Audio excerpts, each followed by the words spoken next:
बच्चों, आज जो हम करने वाले हैं 10th क्लास मैथ्स हिंदी में करने वाले हैं एक्सरसाइज 3.4 विलोपन विधि। बाकी सब क्वेश्चन मैंने पहले ही अपलोड कर चुका हूँ। आज जो क्वेश्चन करवा रहा हूँ वो सेकंड क्वेश्चन का 4th पार्ट। तो इस क्वेश्चन में करना क्या है, इस क्वेश्चन को पढ़ के सबसे पहले आपको समीकरण बनाने होंगे और समीकरण से फिर आपको विलोपन विधि से उसको हल करना होगा।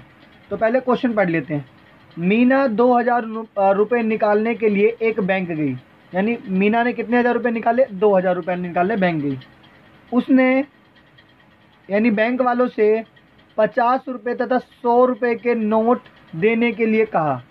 वो बैंक गई और बैंक में जो बैठा हुआ तो उसने कहा कि मुझे 50 रुपये और 100 रुपये के नोट चाहिए और निकालना 2000 है। मीना ने कुल 25 नोट प्राप्त किए, 2000 रुपये के 25, और यानी 2000 के जो 2000 जो रुपये हैं उसमें खाली 50 और 100 के ही नोट है, बाकी नोट नहीं है उसमें।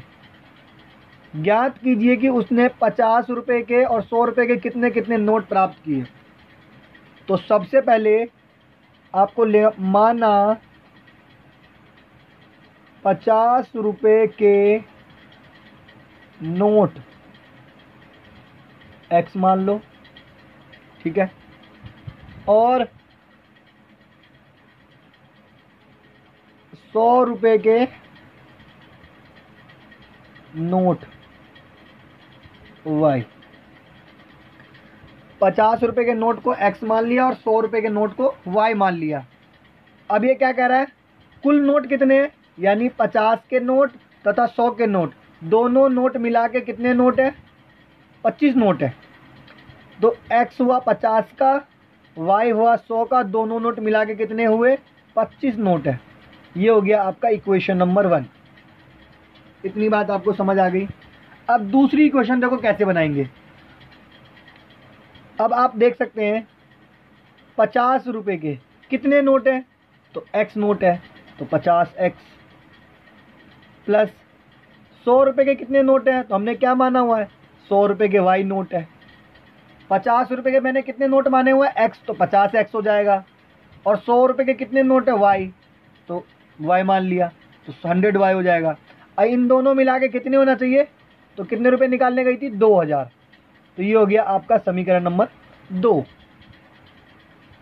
अब इसको आप क्वेश्चन ध्यान से देखिए कि 50 रुपये के, और ये मान लो कुछ भी नोट हो सकते हैं, चाहे 5 हो 6 हो, इसको इससे मल्टीप्लाई करना है।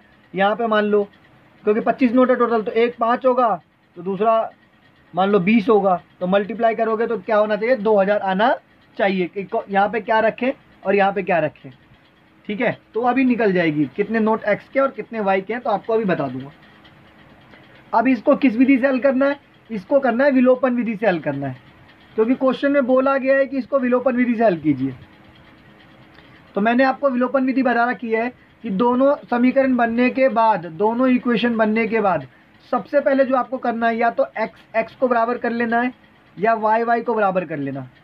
तो सबसे पहले देख लेते हैं, x प्लस में y 25, 50x प्लस में 100y इक्वल टू 2000।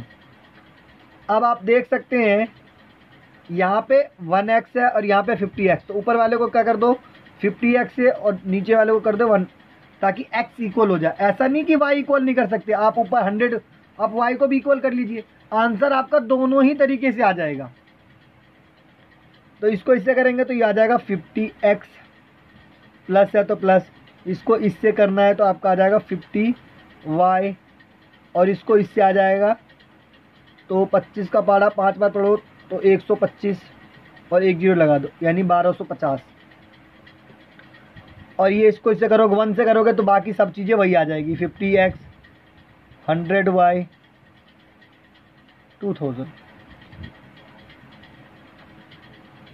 अब क्या कर दोगे, सब साइन को घटा दो, साइन चेंज कर दो, क्योंकि घटाने से क्या होता है, घटाने का मतलब ही साइन चेंज कर रहे हैं।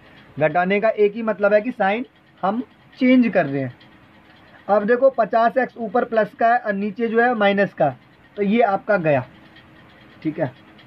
ये प्लस का, ये जो पहले प्लस का था, अब ये किस चीज़ का 100y है, माइनस का हो गया। तो आप ये देख सकते हैं 100y में से 50y गया, तो आपका बचेगा माइनस का 50y। माइनस क्यों बचा, क्योंकि ये जो 100 है वो माइनस का है, साइन माइनस का है, और ये जो है वो आपका प्लस का है। ऐसे या तो क्वेश्चन ऐसे कर सकते हैं कि अगर आपके पास उधारी 100 रुपये की है और आपने 50 रुपये उसको दे दियो, तो यानी फिर भी आपकी उधारी कितने की बची? अभी 50 रुपये की उधारी बची हुई है, ठीक है। आपके पास 2,000 की उधारी है, ठीक है, और आपने उसको 1250 रुपये दे दिए, तो आपके पे उधारी जो बचेगी वो 750 रुपये बचेगी। माइनस करना, क्योंकि माइनस का साइन जो है वो बड़ा है, तो एक्स से माइनस गया, और ये जो मल्टीप्लाई वाई के साथ जो 50 मल्टीप्लाई में है, ये इधर आके किस चीज़ में हो जाएगा? आपका डिवाइड में। ठीक है, 0 से 0 गया। अब आप इजीली काट सकते हैं 75 अपॉन में 5। देखते हैं कि 5 1 जा 5, कितना बचा? 2, 5 5 जा 25। वाई की जो वैल्यू आ गई, यानी आपकी कितनी आ गई? 15। अब लिख दो y का मान समीकरण 1 या 2 में रखने पर, तो y का मान समीकरण 1 में रखने पर। अब हम देख सकते हैं समीकरण 1 क्या? x plus y equal to 25, x plus y equal to 25। x का x प्लस का प्लस, y की वैल्यू हमने निकाली है 15 इक्वल टू 25। ये आपका प्लस का है 15, उधर आके किस चीज़ का हो जाएगा? माइनस का। तो 25 में से 15 गया, तो आपका बचेगा 10। यानी आपके पता चल गए कि आपको 50 रुपये के कितने नोट प्राप्त हुए हैं? 50 रुपये के आपको नोट प्राप्त हुए हैं, 50 रुपये के नोट। यानी 50 रुपये के कितने नोट होंगे? 10 होंगे। और 100 रुपये के कितने नोट होंगे? नोट वो आपका होगा 15। तो ये 50 का है, ठीक है, और ये 100 का है। 100 वाले नोट है। अब आप दिखाता हूँ मैं आपको, इधर देखिए मैंने क्या लिखा हुआ है सेकेंड इक्वेशन में? 50x प्लस में 100y इक्वल टू क्या? 2000 आ रहा है, 2000 आ रहा है आपका। तो इसलिए आपको चेक करेंगे इधर 50x की जगह क्या डालेंगे? 10, और 100 की जगह 100 का 100, y की जगह क्या डालेंगे? 15।